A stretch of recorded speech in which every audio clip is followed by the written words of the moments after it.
जी Mohammad. Yes sir, clear है। Okay. Any question from yesterday lecture जो हमने कल डिस्कस किया उसके अंदर अगर किसी बच्चे का क्वेश्चन तो हैंड रेज करे, नहीं तो हम आगे चले बेटा।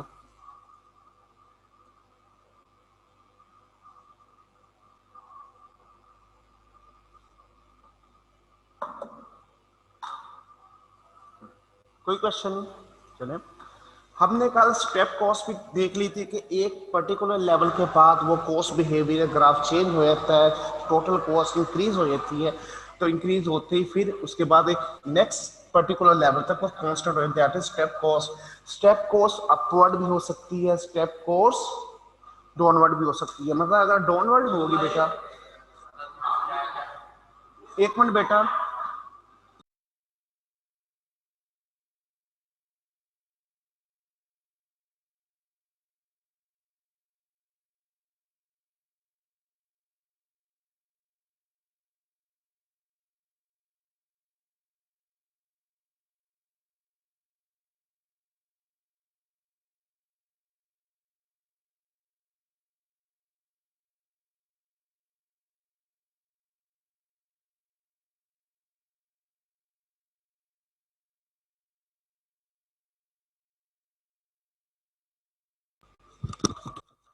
सॉरी बेटा, सर जिशान ने जरा बुला लिया था। और इसी तरह अगर स्टेप कोर्स हमारी डाउनवर्ड होगी तो बेटा स्टार्टिंग में स्टेट ड्राइव अप टू एक पर्टिकुलर लेवल, उसके बाद क्या होगा, ये डाउनवर्ड हो गए फिर स्टेट, फिर डाउनवर्ड हो गए स्टेट। उस सूरत में ये ग्राफ कुछ इस तरह बन जाएगा। क्लियर? इलस्ट्रेशन कल हमने बेटा ये की थी सारी, और यहां से हमने कल ग्राफ शुरू किए थे जिसके अंदर ये फिक्स कॉस्ट वेरिएबल कॉस्ट हम दोनों बनाए थे हमने। इसकी डिस्कशन भी हुई थी, ये सारा डिस्कस कल हो गया था, ये भी डिस्कस हो गया था बेटा। और आज हमने करना है ये वाला labour cost if staff is paid a fix weekly wage for a 35 hour week and any additional production completed in overtime when staff are paid time and half. मतलब in this cost behavior graph below, if the following cost behavior exists, then the total cost at any activity level of rupees 10,000 unit are as follows. ये उसने, अब problem ये question को उसने as it is हमें question बना के नहीं दिया कि आप इसको आइडेंटिफाई करें बेटा। ये असल में क्या किया है, ये असल में उसने खुद ही ग्राफ बना के उसको एक्सप्लेन किया हुआ है। In this cost behavior graph below, if the following cost behavior exists, then the total cost at an activity level of 10,000 unit are as well. ये उसने ग्राफ बनाया खुद। उसने कहा अगर ये ग्राफ क्या है, ये ग्राफ वेरिएबल का ग्राफ है, मतलब सेमी वेरिएबल। सेमी वेरिएबल कहां से पता चला, ये यहां से स्टार्टिंग में हुआ एक पॉइंट तक एक कांस्टेंट प्राइस इंक्रीज होती रही। मतलब मैं कहता हूं अगर मैंने पहले 10,000, अगर मेरा 0 यूनिट बनता है तो मैंने 10,000 पे करने हैं, ठीक है। उसके बाद अगर यूनिट जैसे जैसे इंक्रीज होगा पर यूनिट मैंने 5 रुपए इंक्रीज करने हैं। इसका मतलब अप टू 0 से अगर 1,000 यूनिट तक मैं कोई भी प्रोडक्शन करता हूँ, 10,000 तो मैंने पे करना ही करना है। लेकिन जैसे जैसे प्रोडक्शन होगी 0 से 1,000 तक, तो मुझे बेटा 5 रुपए पर यूनिट देने हैं। लेट अज्यूम करें 5 रुपए पर यूनिट देने। अब इसका मतलब क्या है, अगर मैं कहूँ 1,000 यूनिट की कॉस्ट निकालो तो आप कहोगे सर 1,000 मल्टीप्लाई बाय 5, ये 5,000 वेरिएबल कॉस्ट आ गई। इसमें ऐड करेंगे फिक्स जो से 10,000, तो टोटल आ गई 15,000 टोटल कॉस्ट वेरिएबल। क्लियर हो? इसका मतलब क्या है, अगर मैं इसको एक किस्म का ग्राफ बनाऊं तो ये 0 से शुरू होगा और ये इस तरह इंक्रीज होता रहा, एक कांस्टेंट रेट, जैसे जैसे यूनिट इंक्रीज हुए वैसे वैसे ये इंक्रीज होता रहा। अब इसके बाद नेक्स्ट क्या है, मैं कहता हूं अगर 1,001 से 1,000 2,000 तक यूनिट बनाऊं, जैसे 1,001 से ऊपर जाएगा उसके बाद ये जो पर यूनिट कॉस्ट में 5 नहीं लूंगा, मैं लूंगा 8 रुपए पर यूनिट। 8। इसका मतलब क्या है, अगर मैंने अब प्राइस निकालनी है फिक्स 10,000, पहली वाली 5,000 और अगली 1,000 यूनिट की लूंगा 1,000 मल्टीप्लाई बाय 8, 8,000 आएगी। ये तो इसका मतलब क्या है, पहले 0 से पॉइंट ए से पॉइंट बी तक कांस्टेंट इंक्रीज, फिर जैसे बी के बाद नेक्स्ट जाने लगा एकदम उसका क्या हुई, इंक्रीज होके फिर वो कांस्टेंट होगी। ये वो चीज बताना चाह रहे हैं, इंक्रीज होके क्या होगी, कांस्टेंट होगी। The cost item is a mixed cost up to 5,000 unit of output. Total fixed costs are rupees 14,000 and variable cost per unit is rupees। इस पॉइंट के ऊपर टोटल हमारी 24,000 टोटल कॉस्ट है, जिसमें से फिक्स 14,000 निकल गई। तो बेटा बाकी जो मेरे पास बची 10,000 वो क्या है, 10,000 टोटल कॉस्ट है। और यूनिट कितने इधर 5,000, तो इसका मतलब वेरिएबल कॉस्ट में निकाल सकते हो 2 पर यूनिट। ये टोटल मेरी fix cost 14,000, 24,000 total cost, total cost में से फिक्स कॉस्ट माइनस की, तो मुझे पता चल गया मेरी 10,000 वेरिएबल कॉस्ट है। और ये कितने यूनिट्स पर है, ये 5,000 पर है। तो मैंने 10,000 वेरिएबल कॉस्ट को 5,000 पर डिवाइड किया, तो मेरे पास बच्चा क्या आ गया, cost per unit. At 5,000 unit of output, there is a step increase in fixed cost of rupees 6,000। अब यहां उसने कहा स्टेप इंक्रीज हुआ from 6,000 from rupees 24,000 total cost 30,000 total cost. इसका मतलब अगर इस पर हम फिक्स कोस्ट इंक्रीज किया तो इसका मतलब 5,000 यूनिट पर अचानक हमारी फिक्स कोस्ट कहां चलेगी, ये टोटल कोस्ट चलेगी 30,000। ये यहां पर आ गया। अगर बच्चे हम यहां पर आए तो इसका मतलब क्या हुआ, अब यहां पर कोस्ट का मतलब टोटल कोस्ट है हमारी 30,000, जिसके अंदर 14,000 initial fix cost, 6,000 increase fix cost और वेरिएबल कॉस्ट फिर कितनी है 10,000। ये उसमें total fix cost therefore rise from 14,000 to 20,000, the variable cost per unit remain unchanged। ये उसने नीचे उसकी डिटेल नेक्स्ट फिर बनाई।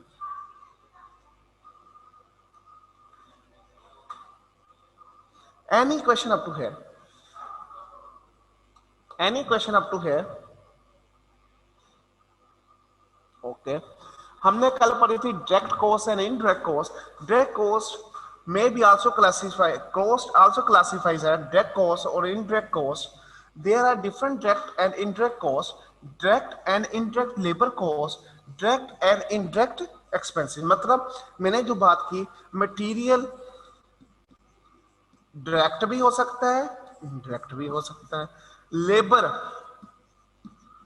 डायरेक्ट भी हो सकता है, इनडायरेक्ट भी हो, और एक्सपेंसेस डायरेक्ट भी हो सकते हैं, इनडायरेक्ट भी हो सकते। Direct expenses, direct labour, direct material, अगर इन तीनों को प्लस करें हम तो बेटा इसको हम कहते हैं प्राइम कॉस्ट भी कहते हैं।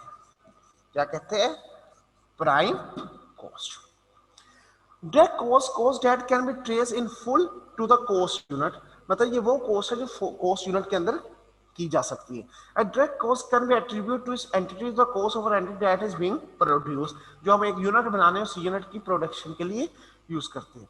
For example in manufacturing company that produce television set, the direct cost of making a television consist of direct material, direct labour and possible some direct expenses.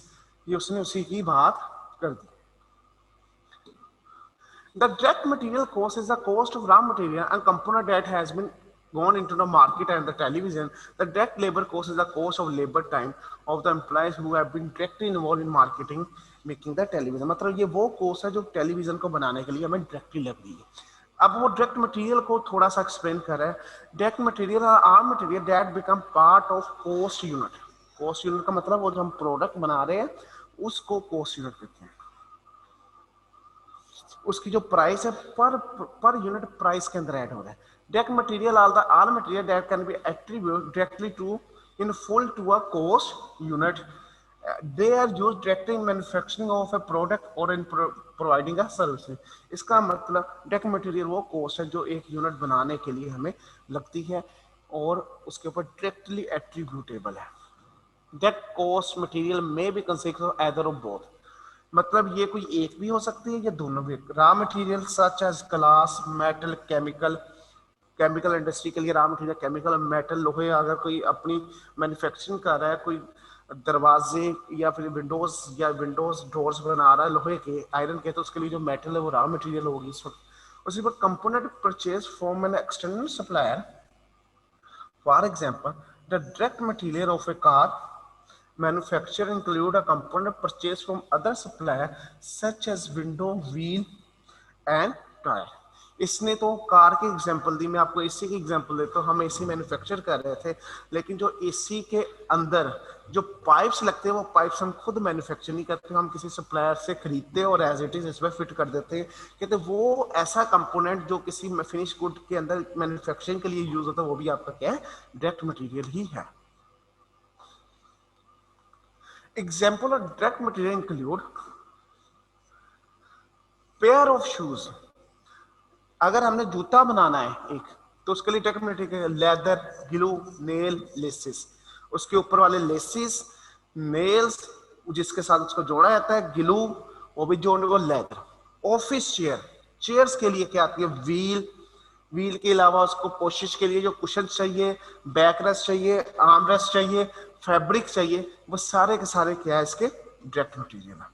Restaurant meal, restaurant मील से बना, अगर कहीं आप restaurant में जाते हो खाना खाते हो तो उसमें रॉ मटेरियल क्या है, उसके अंदर जितना भी इंग्रेडिएंट्स इंक्लूड है। अगर हम कहीं पर जाके लेट KFC से हमने बर्गर खा रहे हैं, तो बर्गर के अंदर उसका चिकन, उसका बन, उसका जो केचप्स वगैरह वो चीज़ें यूज हो रही है, जो सॉसेज यूज करे, ऑल आर इंग्रेडिएंट्स। कार के अंदर स्टील, एल्यूमिनियम, ये उसने एग्जांपल दी है आपको कि कौन कौन से डायरेक्ट मटेरियल में आप ले सकते हैं। अब आगे डायरेक्ट लेबर। डायरेक्ट लेबर वो कॉस्ट है जो उस यूनिट को बनाने के लिए डायरेक्टली उसके ऊपर वर्क होता है और हम उसके अगेंस्ट पे करते हैं डायरेक्ट लेबर कॉस्ट। अब डायरेक्ट लेबर कॉस्ट की भी उसने कुछ एग्जांपल दिए। कार बनाने के लिए ultimately mechanic working in manufacturing department, assembling working in assembling department, worker in spray and painting.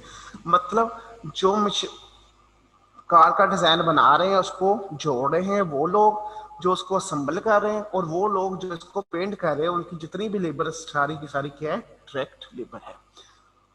House के अंदर जो हम, अगर मैं बिल्कुल सिंपल वर्डिंग में समझाऊं, जो हमारे वो लेबर वर्क कर रही होती है, जिसको हम बाज़ अगर कहते हैं मजदूर या मिस्त्री को ले आए काम करने के लिए, तो वो क्या है बेटा, उनको जो पे करते हैं दैट इज डायरेक्ट लेबर।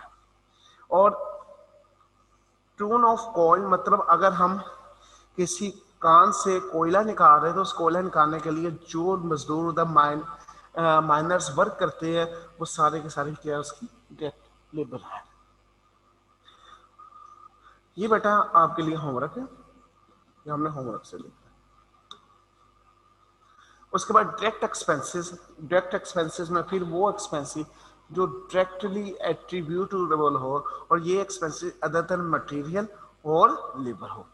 अगर इसकी एग्जांपल देखें तो एक एग्जांपल दी है हाउस के अंदर, hire of equipment, for example a cement mixture, payment of fees to सब कॉन्ट्रैक्टर।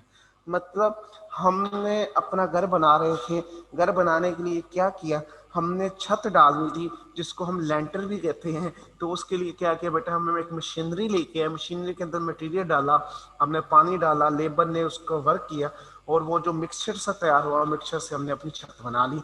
अब यहाँ पर वो जो रॉ मटेरियल, वो सीमेंट, बजरी, रेत वो यूज कर रहे हैं, वो रॉ मटेरियल है।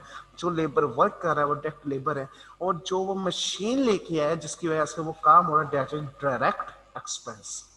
ये वो डायरेक्ट एक्सपेंस है जो उस प्रोडक्ट के लिए रेलेवेंट है। तो इसको हम क्या कहते हैं, डायरेक्ट एक्सपेंसेस।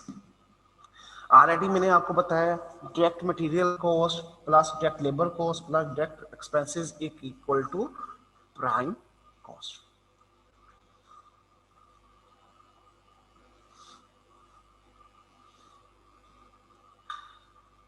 इनडायरेक्ट कॉस्ट, जिसको हमने कल ओवरहेड्स भी बताया था, and indirect cost, overhead cost is any cost that is not a direct cost. Indirect cost overheads can not be attributed directly and in full to a cost of unit. मतलब ये directly उस unit को सारी की सारी हम allocate नहीं कर सकते। अब इनडायरेक्ट मटेरियल कॉस्ट के अंदर उसने कुछ एग्जांपल दी होगी, बताई होगी, हम उसको देखें। इनडायरेक्ट मटेरियल कॉस्ट आर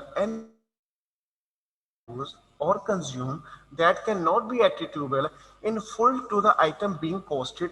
मतलब जो हम आइटम बना रहे हैं इसकी सारी की सारी कॉस्ट उसके अंदर हम इंक्लूड नहीं कर सकते।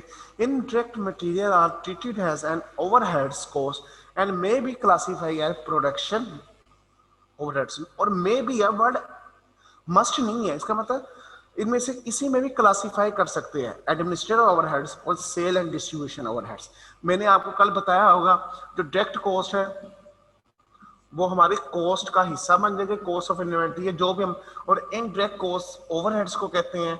इसके अंदर दो तरह के हैं, एक प्रोडक्शन जिसको मैन्युफैक्चरिंग, एक नॉन प्रोडक्शन। प्रोडक्शन वाले भी चले जाएंगे बेटा कॉस्ट ऑफ इन्वेंट्री के अंदर और नॉन प्रोडक्शन चले जाएंगे प्रॉफिट एंड लॉस के अंदर। वो यही बताना था, मैं भी क्लासीफाई प्रोडक्शन ओवरहेड्स, प्रोडक्शन होगी तो कॉस्ट में चले जाएंगे, admin overheads and sell overheads. ये आगे बेटा ये आपने रीड करना। ये उसने एक एग्जाम्पल दी हुई है। इसी तरह इनडायरेक्ट लेबर की बात है।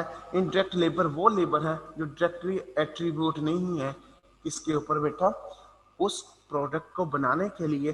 तो ऐसी सूरत में इसका हम क्या कहेंगे, इनडायरेक्ट लेबर कहेंगे। तो ये लेबर भी इसमें एलोकेट हो सकती है, प्रोडक्शंस के अंदर भी और नॉन प्रोडक्शन के अंदर भी। इसकी जो एक एग्जांपल दी, हम एग्जांपल डिस्कस कर रहे हैं। Some factory worker do not work directly in production of cost unit. Cost unit से हमारा जो हम चीज बना रहे हैं, but are necessary so that production take place. लेकिन ये जरूर वो प्रोडक्शन बनाने के लिए तो उनकी जरूरत है, लेकिन उनके बगैर वो बन भी नहीं सकती। इन मैन्युफैक्चरिंग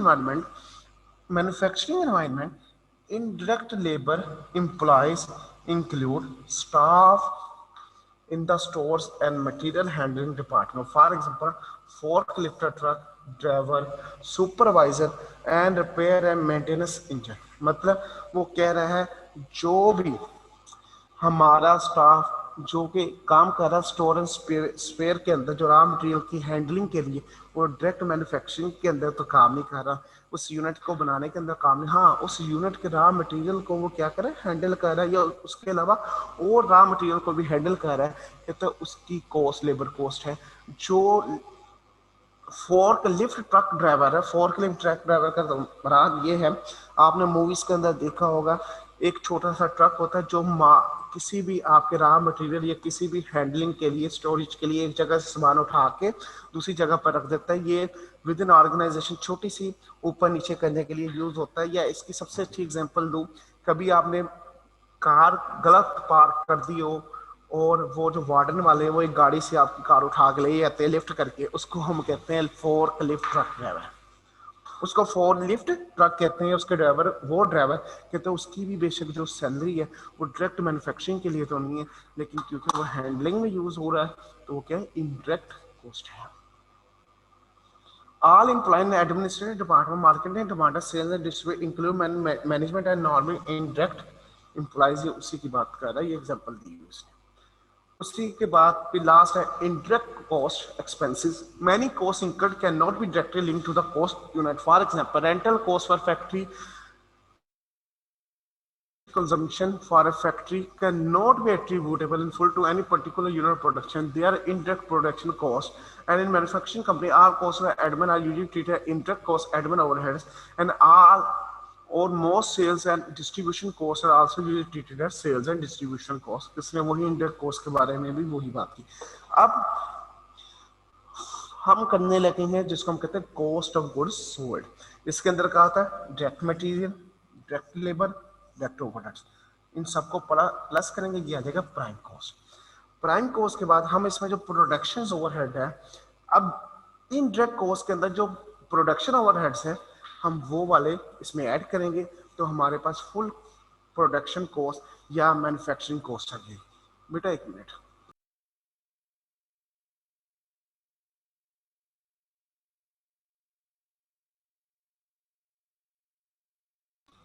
सुनिए। अब इसका एक फॉर्मेट है जिसको हम कहते हैं cost of goods sold statement बनाना। हम उसके फॉर्मेट को सीखते हैं। कॉस्ट ऑफ गुड्स सोल्ड के अंदर सबसे पहले हमने लिखता होगा डायरेक्ट रॉ मटेरियल। अब हमारे क्वेश्चंस के अंदर डायरेक्ट रॉ मटेरियल नहीं अवेलेबल होता, तो उसका हम क्या करेंगे, ओपनिंग, ये फॉर्मेट देख लें, ओपनिंग रॉ मटेरियल, या इसको कहते हैं ओपनिंग, इसमें ऐड करेंगे परचेजेस और लेस करेंगे परचेज रिटर्न। ये परचेजेस और परचेज रिटर्न किसके रेलेवेंट है? रॉ मटेरियल के। ऐड करेंगे कैरीज इनवर्ड, ठीक है, और इसमें ऐड कर देंगे कोई नो रिफंडेबल कोई हुआ है इसमें टैक्सेस, तो अल्टीमेटली वो परचेज प्राइस में ही ऐड हो जाएगा। कोई भी टैक्सेस नो रिफंडेबल रिबेट्स वगैरह परचेज प्राइस में ऐड हो जाएगा, और फिर लेस कर देंगे इसमें से closing stock. Raw material, invent purchases, purchase return, carries inward और क्लोजिंग स्टॉक लेस करेंगे तो बेटा क्या आएगा? दैट इज, ये जो अमाउंट आएगी इस अमाउंट को कहेंगे रॉ मटेरियल कंज्यूम्ड।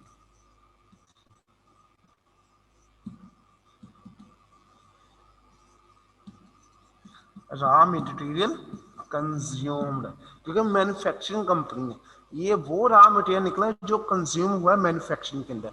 कैसे निकाला हमने? Opening raw material purchases, less purchase return plus carriage inward less closing stock is equal to raw material consume. अब इसमें हम ऐड करेंगे direct labour and direct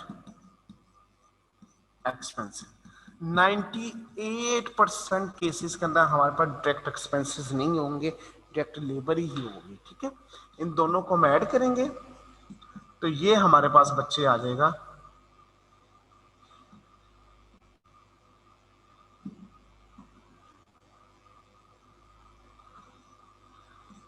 prime cost.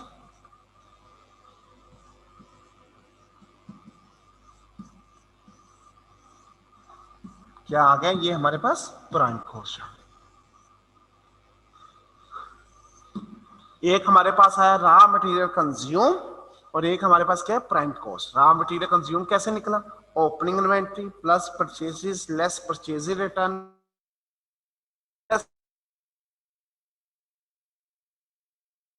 ये वो रॉ मटेरियल था जो मैन्युफैक्चरिंग में लगा, उसमें हमने ऐड किए अपने prime direct labour plus direct expenses, तो हमारी इसको कहते हैं प्राइम कॉस्ट। ये प्राइम कॉस्ट आ गई बेटा। अब अल्टीमेटली इसको जेन में रखना है, तो बेटा इसके लिए आपने जेन में रखना है वो डायरेक्ट और इनडायरेक्ट कॉस्ट के लिए। और इसके बाद प्राइम कॉस्ट के बाद क्या चीज उसके कॉस्ट का यूनिट बनेगी? प्रोडक्शन ओवरहेड, मतलब फैक्ट्री ओवरहेड, प्रोडक्शन ओवरहेड। तो इसमें अब हम ऐड करेंगे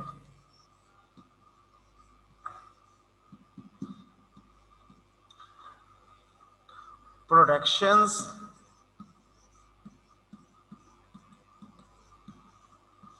ओवरहेड्स।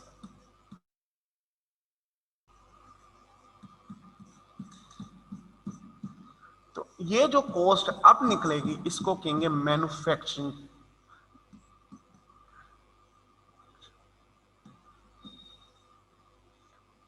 टोटल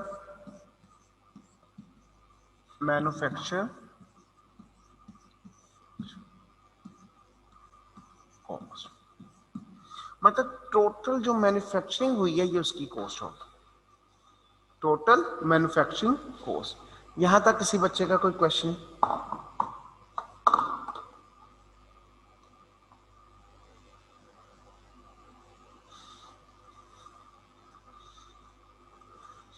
फिर हम इसके बाद इसमें ऐड करेंगे opening work in progress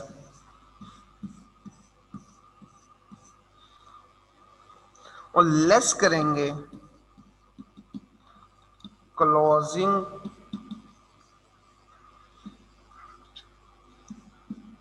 work in progress.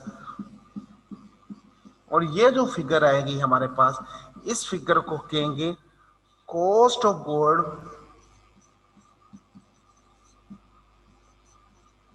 Manufactured, मतलब मैन्युफैक्चर्ड देखिए सेकंड फॉर्म लिखा है, ये उसकी कॉस्ट है जो गुड फाइनल मैन्युफैक्चर्ड होगी। यहाँ लिखा है टोटल मैन्युफैक्चरिंग कॉस्ट, मैन्युफैक्चरिंग मतलब ये टोटल कॉस्ट लगी है, और ये कॉस्ट ऑफ गुड मैन्युफैक्चर, ये दोनों में फर्क है। एक है टोटल मैन्युफैक्चरिंग कॉस्ट जो ऊपर निकली जब उसने work in progress opening add किया, लेस किया क्लोजिंग वर्क इन प्रोग्रेस, तो हमारे पास आ गई कॉस्ट ऑफ गुड मैन्युफैक्चर्ड, कि हमने ये कॉस्ट निकाली जो goods manufactured actually finish good के अंदर हुई है। इसके आगे वाला पार्ट ये वो है जो कॉस्ट ऑफ गुड मैन्युफैक्चर निकल आएगा, मतलब फिनिश गुड की कॉस्ट निकले। लेकिन इससे जो नेक्स्ट वाला पार्ट है वो हम इधर भी कर सकते हैं, वो हम प्रॉफिट एंड लॉस के ट्रेडिंग अकाउंट में भी कर सकते हैं। वो एक पार्ट ये एडिशनल पार्ट में बना रहा हूं, एडिशनल पार्ट, ठीक है, उसको इधर भी किया जा सकता है, और बेहतर है sales less cost of sale जब आएंगे इसको उधर भी कर सकते हैं। मतलब इसमें करें add opening finish good inventory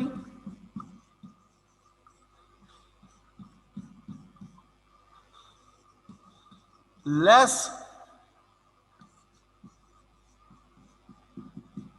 closing finish good inventory,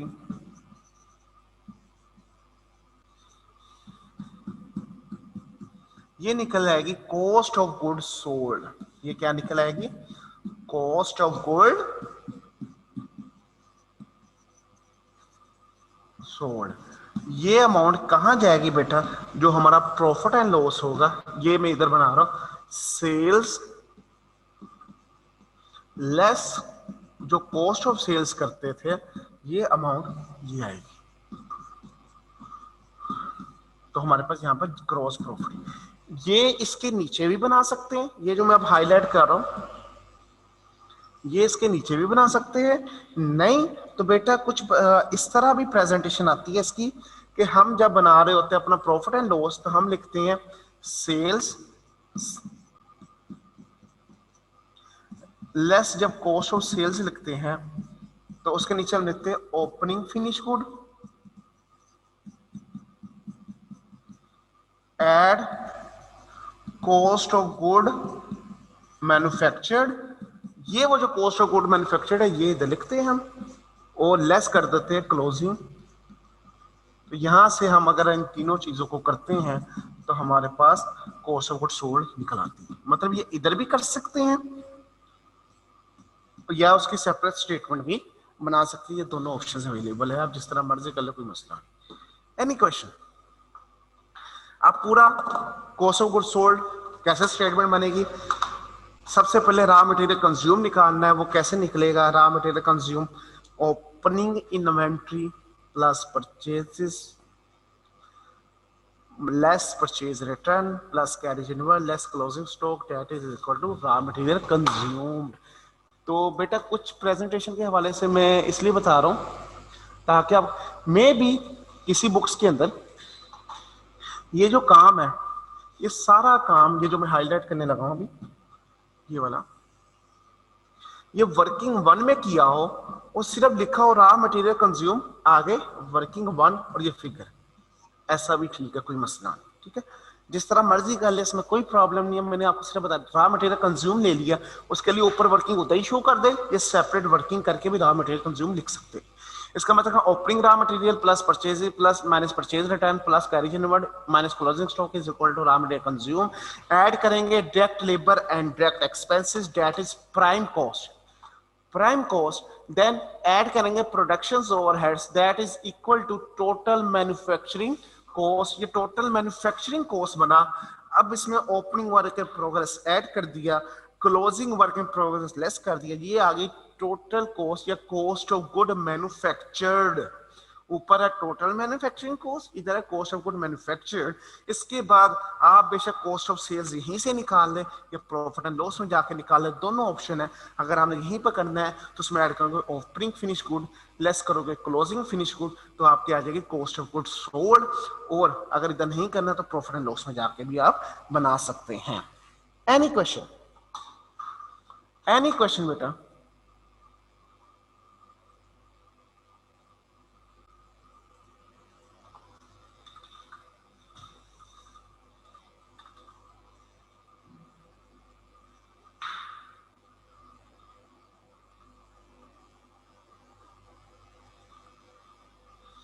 ये उसने विदाउट डाटा का एक एग्जाम्पल सी बनाई हुई है, हम इस एग्जाम्पल को देखते हैं। ये देखिए, रॉ मटेरियल के लिए opening inventory plus purchases less closing inventory, that is raw material consume निकला है। मैन्युफैक्चरिंग वेजेस, ये आ गए डायरेक्ट एक्सपेंसेस, ये आ गया प्राइम कॉस्ट। इसके अंदर डायरेक्ट एक्सपेंसेस दूसरे नहीं थे, डायरेक्ट लेबर थी, वो ले ली मैंने। कहा 95-97% में डायरेक्ट एक्सपेंसेस नहीं होते। उसके बाद क्या आ गए, overheads, light and power, depreciation of production machinery, depreciation of factory, इन सबको प्लस किया, दैट इज प्रोडक्शन ओवरहेड्स।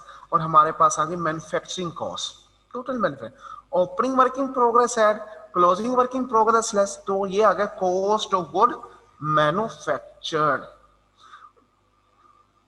अगर इससे नेक्स्ट हमने चलेंगे तो वो निकलेगा हमारा कॉस्ट ऑफ गुड सोल्ड, वो हम बेशक प्रॉफिट एंड लॉस में जाके भी कर सकते हैं। ये देखना, cost of good made in transfer to the comprehensive income, sales less cost of good sold, वो कैसे निकली, opening finish good, cost of good manufacture less closing finish good, ये आ गया कॉस्ट ऑफ सेल्स, हमारा जीपी निकल गया। आप नॉर्मली ये वाला काम इधर ही करेंगे। अगर उसने ये कहा है मुझे cost of good sold statement बना के दो, cost of good sold statement, फिर आप उधर सारा कुछ उधर ही कर दोगे। अगर उसने कहा कॉस्ट ऑफ गुड मैन्युफैक्चर बनाओ और आगे कंप्रीहेंसिव इनकम बनाओ, तो फिर आप इस तरह करेंगे। माला जिस तरह मर्जी करे, कोई प्रॉब्लम नहीं है। एक छोटा सा क्वेश्चन है बेटा, हम इस क्वेश्चन को अभी परफॉर्म करते हैं।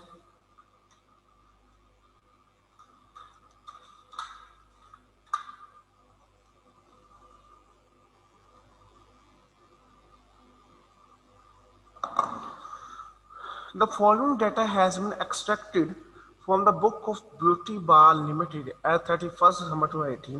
Prepare manufacturing account of Beauty Bar Limited for the period ending 31st December and then prepare statement comprehensive। मतलब उसने दोनों चीजें अलग अलग, जो हमने अभी बनाया ना कॉस्ट ऑफ गुड मैन्युफैक्चर तक, इसको मैन्युफैक्चरिंग अकाउंट भी कहते हैं। कॉस्ट ऑफ गुड मैन्युफैक्चर तक की चीज को मैन्युफैक्चरिंग अकाउंट भी कहते हैं। ये उसने बना, हमसे रिक्वायर किया ये बना के दो।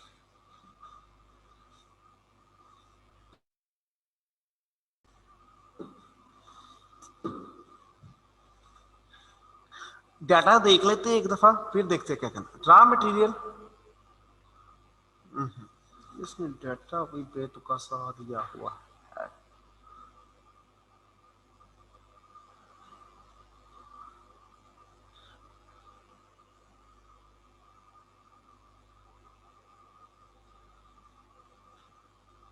इधर से बेटा आप डेबिट क्रेडिट का समझ खत्म कर दे, समझे। ये है, ये एक ही लाइन में क्या हुआ है, वर्किंग प्रोग्रेस फिनिश पोस्ट, ये तीनों ओपनिंग बैलेंसेस हैं। ये है ओपनिंग बैलेंसेस तीनों के। परचेज और रॉ मटेरियल परचेजेस दी गई है। अब अगर हम इधर एक दफा डाटा देखते हुए देखें तो हम इस चीज को हाईलाइट करें, कौन सा मैन्युफैक्चरिंग में जाएगा, कौन सा प्रॉफिट एंड लॉस में जाएगा। Opening raw material manufacturing, working progress manufacturing, finish good, क्योंकि सर प्रॉफिट एंड लॉस और मैन्युफैक्चरिंग अकाउंट पूछे तो गुड्स मैन्युफैक्चरिंग अकाउंट में आती है चीजें कॉस्ट ऑफ गुड मैन्युफैक्चर तक, तो इसके लिए जो फिनिश गुड होगा वो चलेगा प्रॉफिट एंड लॉस में। परचेज और raw material manufacturing, sales profit and loss account, direct labour manufacturing, rent. अब रेंट देखिए डायरेक्ट एक्सपेंसेस नहीं, ये क्या है, रेंट को हम कहेंगे बेटा, रेंट है हमारा इनडायरेक्ट एक्सपेंसेस। अगर उसने नीचे कोई अपोर्शन दिया हुआ है, इसकी अपोर्शनमेंट दी हुई है, तो उस मुताबिक हम इसको अपोर्शन कर देंगे। अब इसको अभी मैं होल्ड इसलिए कर रहा हूं क्योंकि मैन्युफैक्चरिंग में भी हो सकता है, ये उसमें प्रॉफिट एंड लॉस में भी हो सकता है, और ये मिक्स भी हो सकता है, कुछ मैन्युफैक्चरिंग में कुछ प्रॉफिट एंड लॉस में। ये समझे, इलेक्ट्रिसिटी का भी यही काम है, और ऑफिस सप्लाईज का भी उसने अभी तक कुछ नहीं बताया। अब नॉर्मली अगर वो ना बताए फिर हमने क्या करना है, दैट इज वेरी इंपॉर्टेंट। अगर वो ना बताए तो फिर क्या करना है, पहले क्वेश्चन देखते हैं ना उसने बताया या नहीं। उसको डेप्रिसिएशन फॉर द ईयर, एक ऑफिस की डेप्रिसिएशन है, ऑफिस है, profit and loss admin expenses. Factory की है, फैक्ट्री है तो कहां जाएगा, मैन्युफैक्चरिंग, ये डायरेक्ट हो गया ना, फैक्ट्री के लिए ओवरहेड्स है। और एडवर्टाइजमेंट भी कहां जाएगा, प्रॉफिट एंड लॉस। अब ये तीन को हमें डिफाइन करना है। इन्वेंट्री है 31st December 2018, raw material, work in progress, finish good, तीन इन्वेंट्री दी गई है। क्लोजिंग है manufacturing account, profit and loss account. Rent and electricity are to be apportion, factory 70%, office 3%। मतलब रेंट और इलेक्ट्रिसिटी ये डबल कॉस्ट है। ये जो इनडायरेक्ट कॉस्ट है, ये इनडायरेक्ट कॉस्ट किस पर लगी है? हमारी प्रोडक्शन पर भी लगी है बेटा, और हमारे अदर प्रोडक्शन ओवरहेड्स भी है। तो उसने ये बेसिस बताई है। तो इसका मतलब क्या है? ये रेंट का जो 70% है, रेंट का 70% और 30%, 70% जो सा बेटा ये हमारा मैन्युफैक्चरिंग में जाएगा, और 30% हमारा चले जाएगा प्रॉफिट एंड लॉस के अंदर। इसी तरह इलेक्ट्रिसिटी का 70% चले जाएगा मैन्युफैक्चरिंग में, और 30% चले जाएगा प्रॉफिट एंड लॉस में। अब ये रहेगी लास्ट चीज, ऑफिस सैलरी। अब ऑफिस सैलरी के रेलेवेंट उसने कुछ नहीं कहा। अगर तो वर्ड इधर वेजेस लिखा होता, क्योंकि ऊपर देखे डायरेक्ट वेजेस आ चुका है ऑलरेडी, तो इसका मतलब ये जो ऑफिस सैलरी, ये एडमल एक्सपेंसेस है, ये हमारा प्रॉफिट एंड लॉस में आएगा। हम इस तरह उसकी जजमेंट करेंगे क्वेश्चन के डाटा को मद्देनजर रखते हुए। एनी क्वेश्चन अप टू है?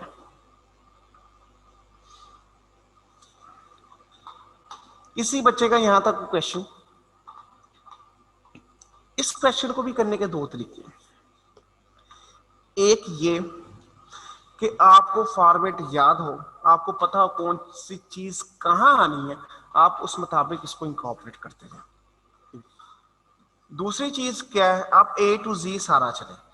हम, आपको याद होगा इंट्रो के अंदर क्या करते हैं, ट्रायल्स की स्टार्टिंग से शुरू होते हैं, जहां जहां फिगर आ रही है वहां वहां लेके जाते रहते थे, आखिर में क्लोज करते थे, क्योंकि हमें उसके फॉर्मेट्स याद थे जी।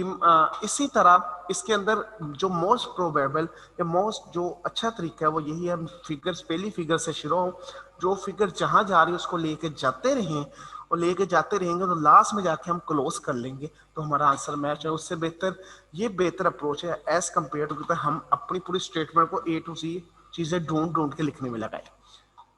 जी अर्सलान। अस्सलाम वालेकुम सर। वालेकुम अस्सलाम।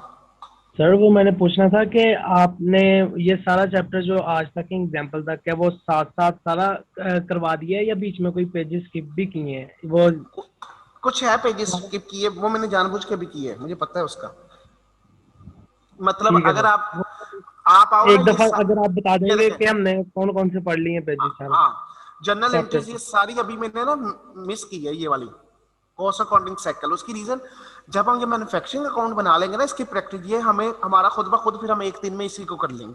मैं स्टेप वाइज चीजों को लेके चल रहा, मैं आपको क्वेश्चन मेरा मतलब लास्ट में बता दूंगा कौन कौन सी चीज हमने कर ली है, कौन सी अभी हम करेंगे, ठीक है?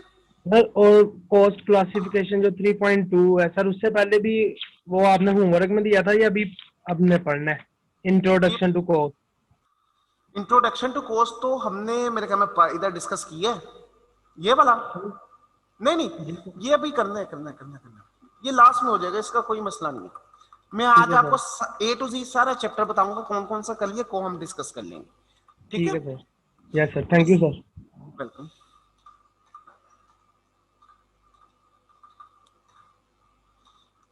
अब हम चलते हैं इस क्वेश्चन को सोल्व करने के ऊपर। तो अल्टीमेटली मैं वही मेथड को प्रेफर करूंगा जिसके अंदर हमारी मिसिंग के या हमारी मिस स्टेटमेंट के चांसेस कम हो। तो वो यही होता, मैं एक फिगर को लेते थे, उस फिगर ने जहां आनी है हम उधर उसको पुट कर देते थे। अब अल्टीमेटली इसके लिए हमें मैन्युफैक्चरिंग अकाउंट चाहिए, हमें स्टेटमेंट ऑफ कंप्रिहेंसिव इनकम चाहिए, हमने पूरा क्वेश्चन पढ़ा हुआ है, हमें कुछ चीजों का अंदाजा है कौन सी चीज कहाँ कहाँ आएगी। तो हम एक दफा ड्राफ्ट बना लेते हैं। ड्राफ्ट क्यों बना रहे हैं? ताकि हम अपनी उस चीजों को उसी रेलेवेंट पोर्शन में ऐड कर लें। अब अगर ये मैं बात करूं पेज नंबर 1, पेज नंबर 1, ये पेज नंबर मेरा आ गया 2। ये मैंने यहां स्टेटमेंट ऊपर लिखूंगा मैन्युफैक्चरिंग अकाउंट,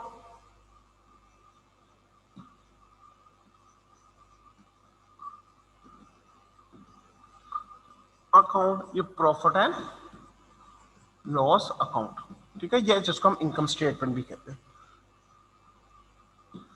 यहां लिखूंगा मैं सबसे पहले raw material, opening raw material. देखिए वही अब आपको फॉर्मेट याद होना चाहिए।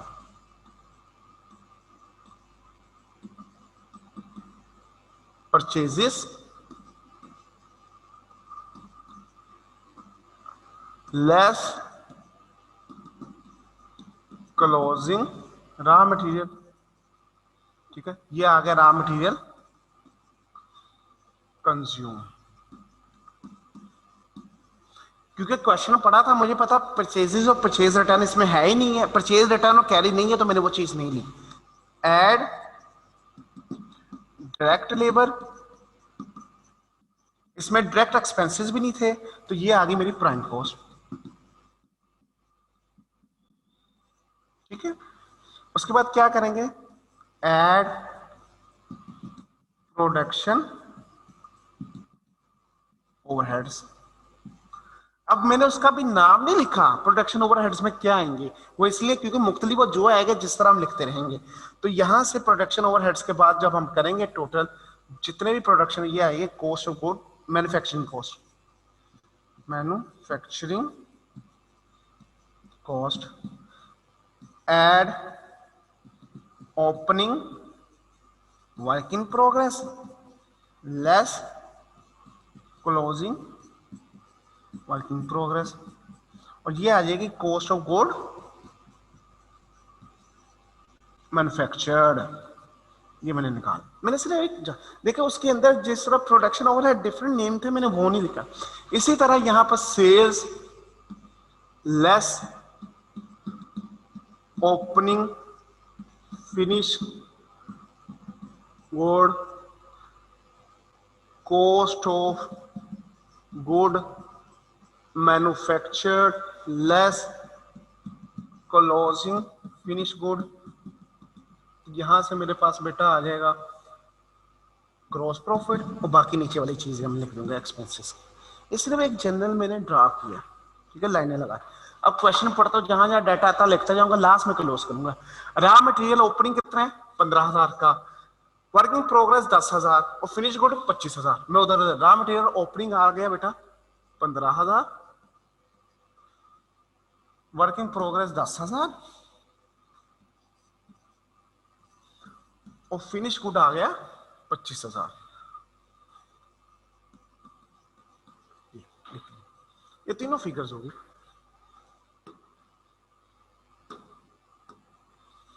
एक दो तीन। Purchase of raw material 50,000। Purchase of raw material कितना आ गया बेटा मेरे पास, यहां पर लिख दिया मैंने 50,000। ये भी हो गया। Sales 5 lakh, profit and loss की आइटम है, प्रॉफिट एंड लॉस में जाके लिख देते हैं इसको, सेल्स को 5 लाख।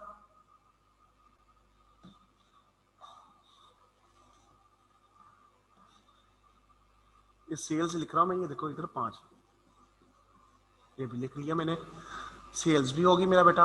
अब मैं लिखता हूं डायरेक्ट लेबर। डायरेक्ट लेबर का उसने बताया है 20,000 है, ये डायरेक्ट लेबर हमारा कॉस्ट ऑफ गुड मैन्युफैक्चरिंग, 20,000 इधर लिख दिया।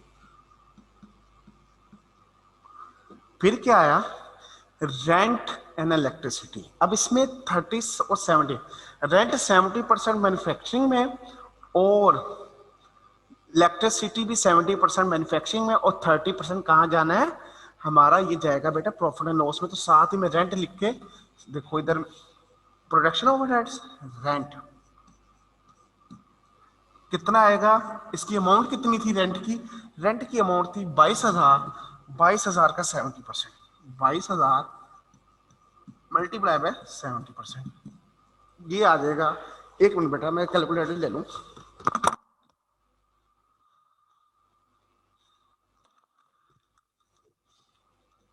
ये आ गया 22,000 मल्टीप्लाई 0.7, 15,400। इधर आ गया 15,400।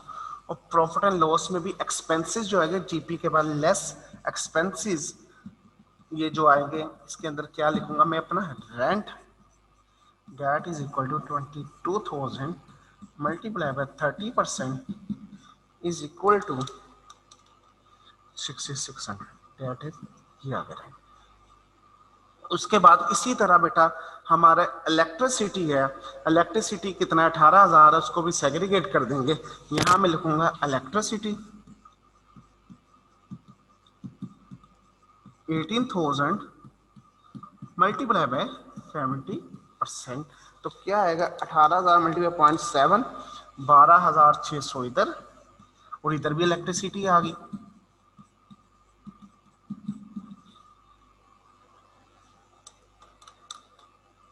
5400 कैसे आया? 18,000 मल्टीप्लाई बाय 30%। साथ ये देखें वर्किंग छोटी छोटी शो करे उसे। अब चलते हैं आगे। इलेक्ट्रिसिटी भी हो गया बेटा हमारा, यहां तक हो गया। अब हम देखते हैं ऑफिस सैलरी। ऑफिस सैलरी क्या है? प्रॉफिट एंड लॉस का पार्ट है बेटा। हम क्या करेंगे? प्रॉफिट एंड लॉस में चले जाएंगे। ऑफिस सैलरीज कितनी है? वो है बेटा हमारा 30,000, 30,000। ये हमने उसका लिख दिया। अब डेप्रिसिएशन फॉर द ईयर हमने पढ़ा हुआ है, जो ऑफिस की डेप्रिसिएशन और प्रॉफिट एंड लॉस में जाएगी।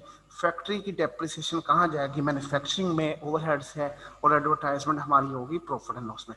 सबसे पहले हम ऑफिस है, ऑफिस एक्सपेंस कर देंगे डेप्रिसिएशन फॉर ऑफिस। कितने से है? 7,000 से। उसके बाद क्या है? डेप्रिसिएशन फॉर फैक्ट्री, ये मैं लिख रहा हूं इधर, वो कितने से है मेरा बच्चा? वो है 3,000 से।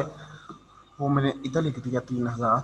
और लास्ट पर क्या है? एडवर्टाइजमेंट। तो थोड़ा सा मैं ऊपर कर रहा हूँ सिर्फ ताकि एडवर्टाइजमेंट लिख सकूं। ये आ गया एडवर्टाइजमेंट एक्सपेंस।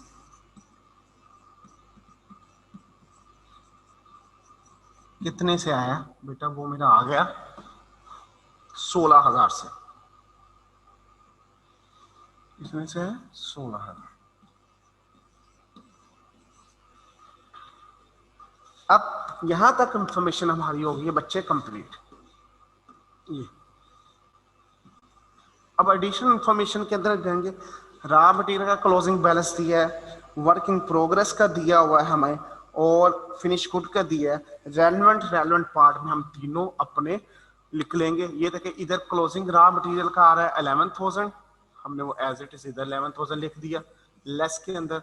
उसके बाद वर्क इन प्रोग्रेस का आ रहा है 6,000, तो 6,000 उसके रेलेवेंट पार्ट में ये लिख दिया हमने। और इसी तरह आ रहा है फिनिश गुड का, तो फिनिश गुड का हमने 10,000 ये लिख दिया। ये हमने रेलेवेंट 11,000, 6,000 और 10,000 लिख दिया। ये एडजस्टमेंट हम पहले कर चुके हैं। एडजस्टमेंट नंबर 2 देखते हैं। इसमें क्या है? Finish good are to be transfer to the trading account at a profit of 20% of cost. ये जो लाइन है वो ये कह रहा है जो आपने फिनिश गुड को ट्रांसफर करना है ट्रेडिंग अकाउंट या प्रॉफिट एंड लॉस में, जो भी उसकी कॉस्ट आएगी उसका 25% लेके फिर करना है। मतलब अगर वो हमें हमारी कॉस्ट गुड मैन्युफैक्चर्ड 100 रुपये निकली है, तो हम प्रॉफिट एंड लॉस में उसकी कॉस्ट 100 रुपये नहीं लिखेंगे, 125 लिखेंगे। बेटा इसको कहते हैं इंटरनल सेल्स। आप अगर देखें तो कुछ कंपनी मैन्युफैक्चर करके उसको सेल भी करती है और आउटसाइड भी सेल करती है। तो उस सूरत में क्या होता है, जो वो इंडिविजुअल खुद भी सेल कर रही है ना, वो बाज़ औक़ात उसके ऊपर भी प्रॉफिट चार्ज करती है। तो इसलिए इस क्वेश्चन में उसने जिस तरह कहा है हम उस तरह करेंगे। लेकिन मैं भी कुछ बच्चे से सर ये इनलॉजिकल, हमने खुद को ही महंगा क्यों बेचा? ये बेटा कुछ कंपनीज की पॉलिसीज होती है, वो इस तरह इसको करती है, तो हम इसी तरह लेके चलेंगे। क्वेश्चन का डाटा कंप्लीट हो गया। अब सिर्फ करना क्या है? हमने बच्चे बैलेंसिंग करनी है, हमने क्लोजिंग निकालना है। पहले मैं ये अकाउंट इधर करूंगा मैन्युफैक्चरिंग वाला, ताकि हम इधर से अमाउंट निकाल सकें। हमारे पास ओपनिंग 15,000 जमा 50,000 परचेजेस माइनस 11,000 क्लोजिंग आ गया, तो 54,000 आ गया रॉ मटेरियल कंज्यूम्ड।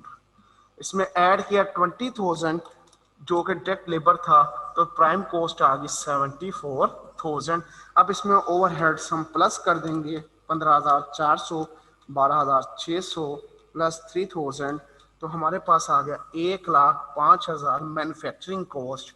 अब इस मैन्युफैक्चरिंग कॉस्ट के अंदर ओपनिंग वर्किंग प्रोग्रेस ऐड और क्लोजिंग वर्किंग प्रोग्रेस लेस करेंगे, तो कॉस्ट ऑफ गुड मैन्युफैक्चर्ड आएगी 1,09,000। यहां तक मैन्युफैक्चरिंग अकाउंट कंप्लीट हुआ। अब हमने क्या करना है? इस अकाउंट को बच्चे ट्रांसफर करना है प्रॉफिट एंड लॉस के अंदर। अब यहाँ उसने एक चीज कही है कि ये जो कॉस्ट ऑफ गुड मैन्युफैक्चर्ड है, ये 25% एडिशन लेके जाना है। तो उसका मतलब कॉस्ट ऑफ गुड मैन्युफैक्चर जो यहाँ आएगा 1,09,000, इसके में अगर मैं वर्किंग लिखूं, ये आएगी 1,09,000 मल्टीप्लाई बाय 1.25। ये इसी तरह ही हमने लिखनी है क्योंकि उसने हमें इस तरह करने का कहा। तो ये आ गया 1,36,250। तो opening finish good 25,000, closing finish good 10,000। इनको ऑपरेट किया तो हमारे पास कॉस्ट ऑफ गुड सोल्ड जो आ गई 1,51,250 आ गया। और ग्रॉस प्रॉफिट क्या आएगा, 5 लाख में से ये माइनस किया वो आ गया 3,48,750। और इसमें से ये जो एक्सपेंसेस है, पहले इन एक्सपेंसेस का टोटल कर लिया, वो क्या बनेगा 6,600 प्लस 5,400 प्लस 30,000 प्लस 7,000 प्लस 16,000। तो ये आएगा मेरा 65,000 का एक्सपेंसेस। और इसको करेंगे, ये मेरे पास आ गया बेटा नेट प्रॉफिट जो कि है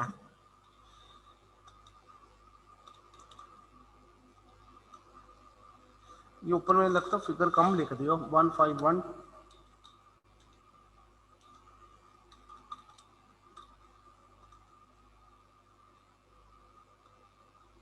बेटा यहाँ पर कोई मैंने गलती कर गया, ये फिगर में लिखने में गलती 1,09,000, ये फिगर्स मैंने ना 1 0 कहीं कम लिख दी है। हाँ 136,250, यहाँ 0 लिखना भूल गया।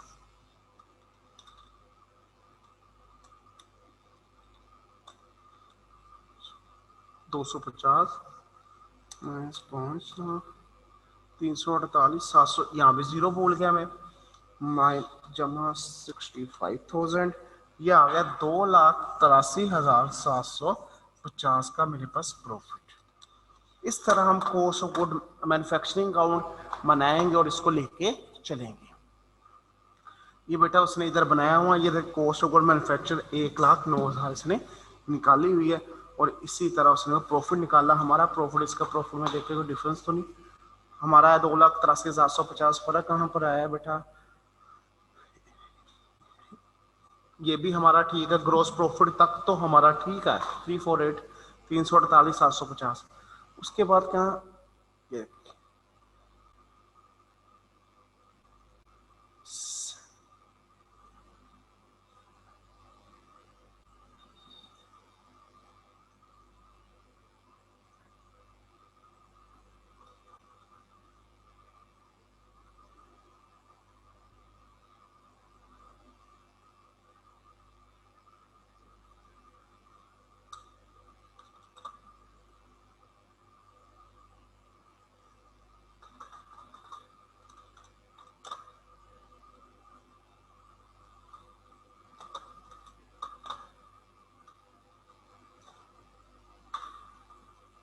बेटा ये इसने गलत कैलकुलेट किया हुआ। इसमें एडवांस सेलिंग कॉस्ट को ठीक है डिस्ट्रीब्यूट किया हमने, उसको नहीं किया, लेकिन इसके अंदर उसने जो एलोकेशन की थी वो एलोकेशन को उसने एज इट इज नहीं लिया हुआ, जिसकी वजह से वो गलती है। ये हमारा बिल्कुल आंसर सही है। इसके अंदर आप एडवांस या सेलिंग कॉस्ट को आप सेपरेट भी करना चाहे तो सेपरेट कर सकते हैं। अगर इसको मैं कहूँ इसकी इसी क्वेश्चन, तो ये वाली जो सी मेरी है सेलिंग कॉस्ट, ठीक है। जो ऊपर वाले ये इतना पार्ट है बेटा, ये वाला ये पार्ट है मेरा एडमिनिस्ट्रेटर कोस्ट, इसको प्लस करे तो वो मेरे पास बनता है 6,600 प्लस 5,400 प्लस 30,000 प्लस 7,000 49,000 बनता है। जबकि उसने ये लिया हुआ 72,000। ये बेटा गलत है, यहाँ 49,000 आएगा।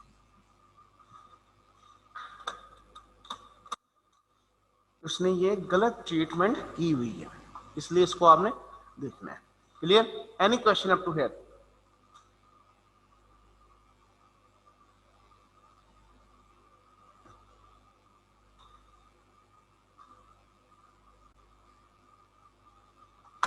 जी बेटा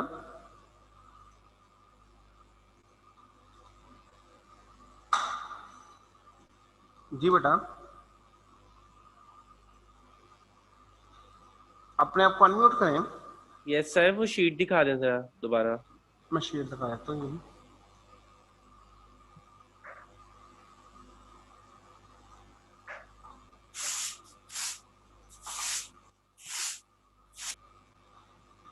ठीक हो गया?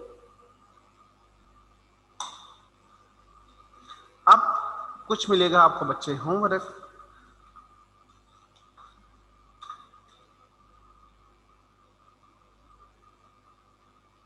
थ्योरेटिकल होमवर्क दे रहा हूं, एक क्वेश्चन नंबर 4 अच्छी तरह इसको करना है, ये आपके लिए होमवर्क है।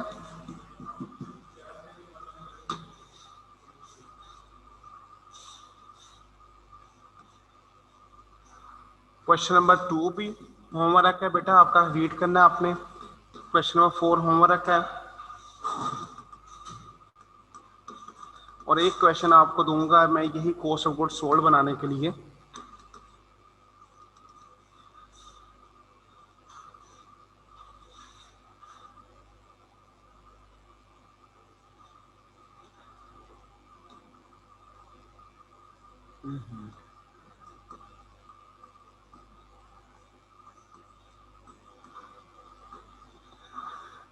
ये बेटा आपके लिए होमवर्क है, इसके अंदर आपने ओवरहेड्स को भी आइडेंटिफाई करना डिफरेंट है। मैं भी इसमें कोई प्रॉब्लम आया आपको, अगर प्रॉब्लम आएगा तो हम इसको जो नेक्स्ट हमारी क्लास होगी मंडे में हम उसमें इसको डिस्कस कर लेंगे।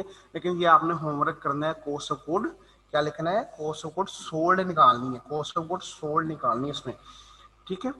तो होमवर्क के अंदर 3 क्वेश्चन है, 2 थ्योरेटिकल है। ये पीछे हमारे क्वेश्चन देखा जाए तो क्वेश्चन नंबर 12 रह गया है, और ये कुछ क्वेश्चंस हैं जो कि कंपैरेटिवली काफ़ी इजी क्वेश्चन है, सिर्फ लेंथ या इसको भी हम इंशाल्लाह करेंगे, इधर कोई ऐसा मसला नहीं है। और कुछ हमारे थ्योरेटिकल और आगे जो आपको होमवर्क में मिलेंगे। अब एक दफ़ा चैप्टर का रिव्यू कर लें, जो जो हमने कर लिया, जो जो अभी हमने पीछे से नहीं किया हुआ, उसकी कुछ रीजंस है जो हम अभी डिस्कस नहीं कर रहे।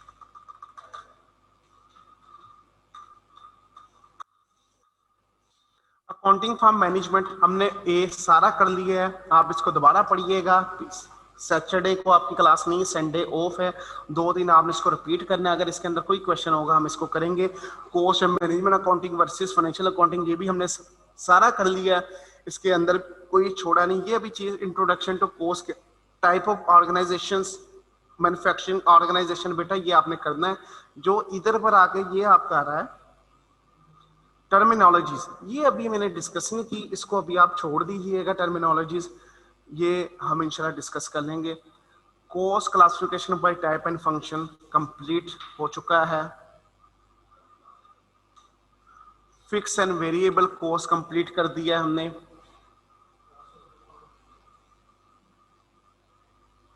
डायरेक्ट एंड इनडायरेक्ट कोस्ट को कंप्लीट कर दिया है हमने। Product cost and period cost,